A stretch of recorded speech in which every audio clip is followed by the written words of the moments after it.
Do you ever find yourself getting sucked into arguments with students who are trying very hard to get the last word in? Keeping students calm starts by keeping yourself calm. And we're going to share some tips and tricks so you can make that happen right now. Hi, everybody. I'm Lee Hoff from Literacy Teachers, and I'm all about helping you inspire, motivate, and change how your students read and write for academic success. Today, Erin Silcox is with us to talk about how we can manage our emotions when we find ourselves getting sucked into arguments or disagreements with students. And this is going to be super critical to maintaining and building those relationships so that we can help them be better readers and writers. So let's go check out what she has to say. In this video, I get to talk about one of my favorite things to talk about, which is the brain. So we're talking about how to control your nonverbal communication when working with struggling students. And one of the main things you have to realize is that nonverbal communication comes from within. What I mean by that is when we're agitated, our brains react, and the brain is the place that is responsible for our actions. Thoughts become actions. So in this video, we'll talk about how you get control of your brain in order to control your emotional response, in order to control how you communicate nonverbally to students that are agitated so that you can help de-escalate them rather than get them worked up further. So as such, what you need to start with is realizing when you're starting to get agitated. What I want you to do in the next week or so is simply notice the physical reaction to negative emotions. And this can be in school, it can be at home, it can be when you're walking your dog, driving your car, whatever. Notice what your body does when you experience negative emotions and just start to keep track of how that feels so that you can then start to notice when it's happening to you and then become in control of it. So you raise your awareness of these physical responses to negative emotions, and the next step is to take control of them. And I get to be all cliche here because the best way, especially in like a time crunch, is to take a deep breath. And I'll tell you why. Your brain has this thing called the limbic system. It has this, it's like this section in the back that developed first when you were in utero, and that it develops in lizards, and it develops in mammals, and it develops in all creatures that need to kind of react to survive. And it's often referred to as the lizard brain.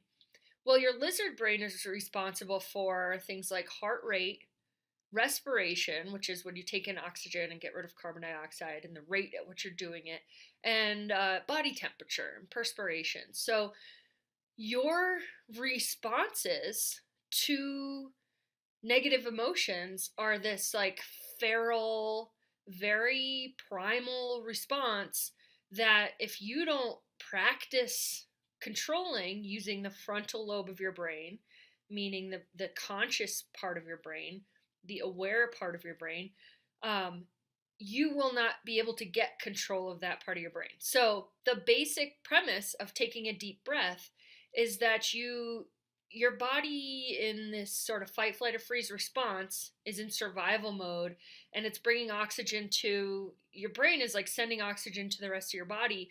What you want to do is send oxygen back to your brain, so that the frontal lobe and the more complex conscious parts of your brain can actually respond and regain control. So taking a deep breath, think of it as my primal responses are kicking in.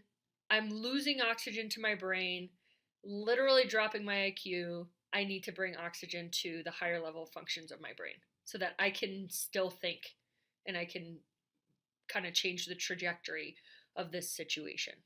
So the last part of this equation is to notice how your internal reactions are showing externally. You can start to, you get all agitated, you take a deep breath. Nobody has to know that you took a deep breath. You can do it through your nose. You could do it just subtly. Like, don't give it away. People don't need to know you're trying to control yourself and that the situation warrants that. So you take a deep breath. You get your brain thinking again. You need to go and do a body scan.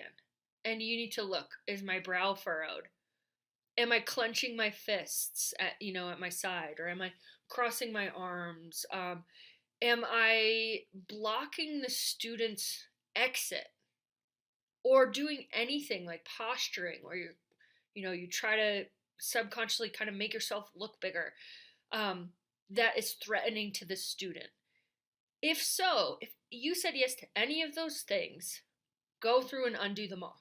Okay, so what you need to do is you got to put your hands by your side, kind of drop your shoulders a little bit, get yourself a neutral face, take the terror out of your eyes, and get out of their way, because you're not trying to, reason with a kid if they're agitated enough that you're all worked up or you're both starting to escalate each other. Your job is to mellow out physically and show the student that what they're doing isn't scaring you and they shouldn't be scared. It's not the end of the world. There is a solution.